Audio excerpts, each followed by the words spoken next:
Hello everyone, it's Jamarl Thomas. Welcome to the Progressive Soapbox. It is late here. I'm dead tired, so this one is going to be relatively fast. I just wanted to give an update, a more thorough update on this, the bomb person that's been arrested, Sayoc. So apparently the gentleman is from Florida, and the way the FBI found him was because his fingerprint was on one of the envelopes sent to Maxine Waters. Seeing that he has a previous arrest record for bomb threats, he had been arrested prior, meaning his fingerprints was in the system, and they were able to connect the fingerprints that was in the system essentially to the bomb. They essentially found him. They caught him red-handed, which is why I'm using that as a thing. I think it works well. Let's take a look at what they have so far.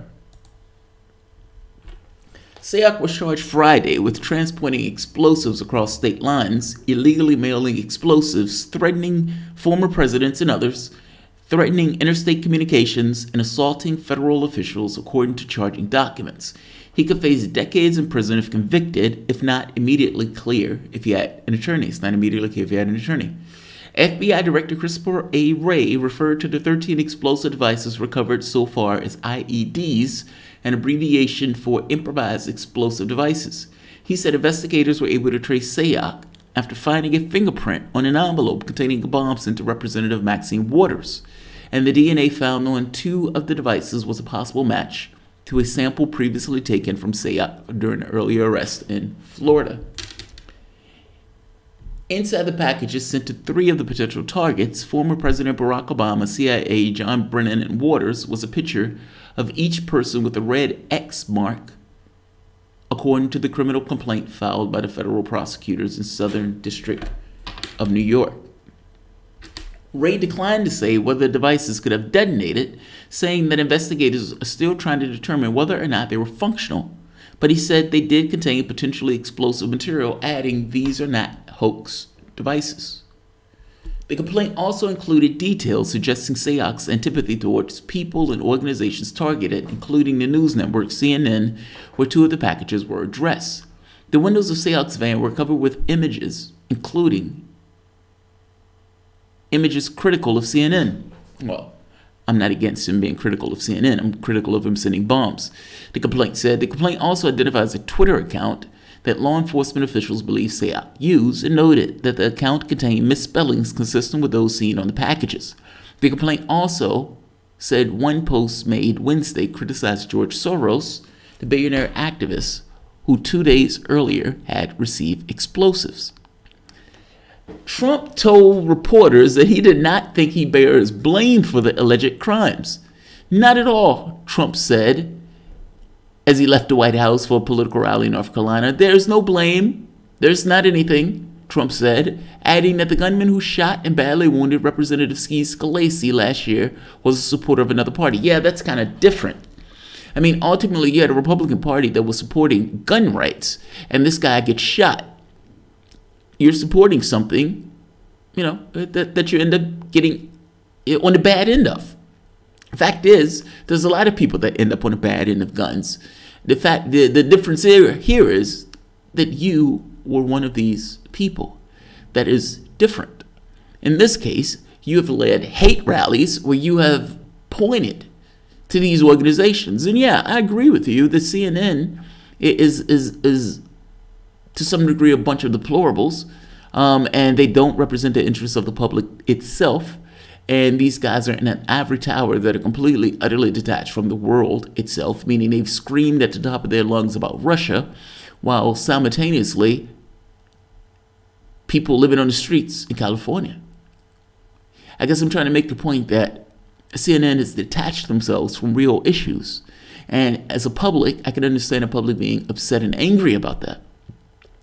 That said, it is also true that you led hate rallies against these organizations. Keep it real. Asked about pro-Trump stickers or signs on the van allegedly driven by the suspect, Trump said, "I did not see," I guess that's supposed to be see, "my face on the van. I don't know. I heard he was a person who preferred me over others," Trump said, as the coverage of the mail bombs interfered with the Republican momentum ahead of the midterm elections. That may also be true, but just so we're clear, this is the guy we're talking about. Trump said he didn't see his face. Okay. Looked like he's wearing a Make America Great hat. But maybe I'm wrong. Maybe he's not a Trump supporter. Ooh, look at that. Look at that. Welcome, President Trump. Understand, you take a look at these people. You study It looks these like people. Trump in the background. That looks like Trump in the background.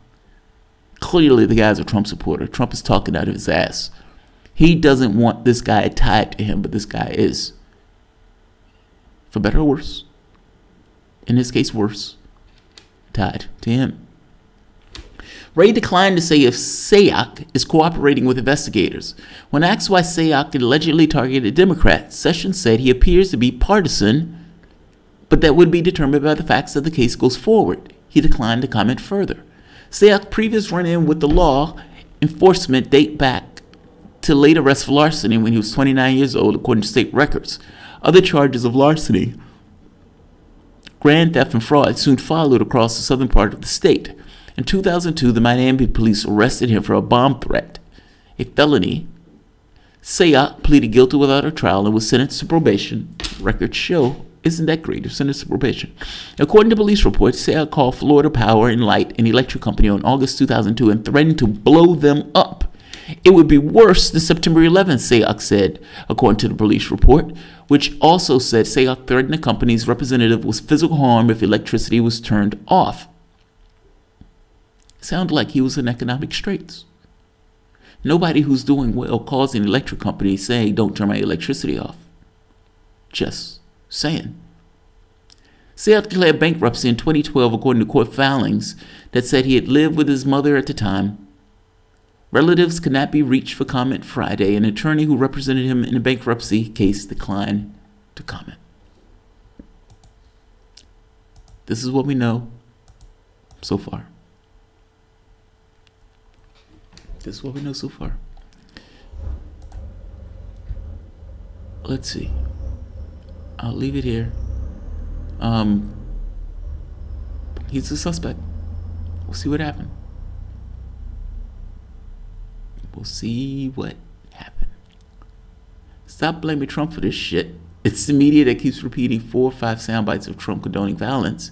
He rails with violence all the time. Yet the media acts like it. Come on, dog. Come on.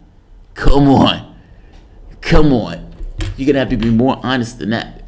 I've heard those hate rallies. I've seen those people. Emma Vigeland went to one of the last rallies that Trump came up with, and he was like, God, the grassroots support is real, but man, these people are hateful. Just saying. It's not the sound bites. You may take it as a sound bite, but fact is, Trump is doing hate rallies. And there are some people who are going to pick up that information and run with it. That's not everybody. And let's be very clear. It's not that Trump doesn't have a kernel of evidence or truth in that. I mean, after all, they've been screaming at Trump in Russia for the last 2 years. It's utter nonsense. So I can understand people being pissed off by that very particular point. But at this point, he's mailing bombs to the various people that Trump don't like. That's an utter fail. I'm not on board for political violence. Full stop. Full stop. All right. I'm going to end it here. If you enjoyed the content, please feel free to share, like, subscribe. You can always support through Patreon. Thanks all.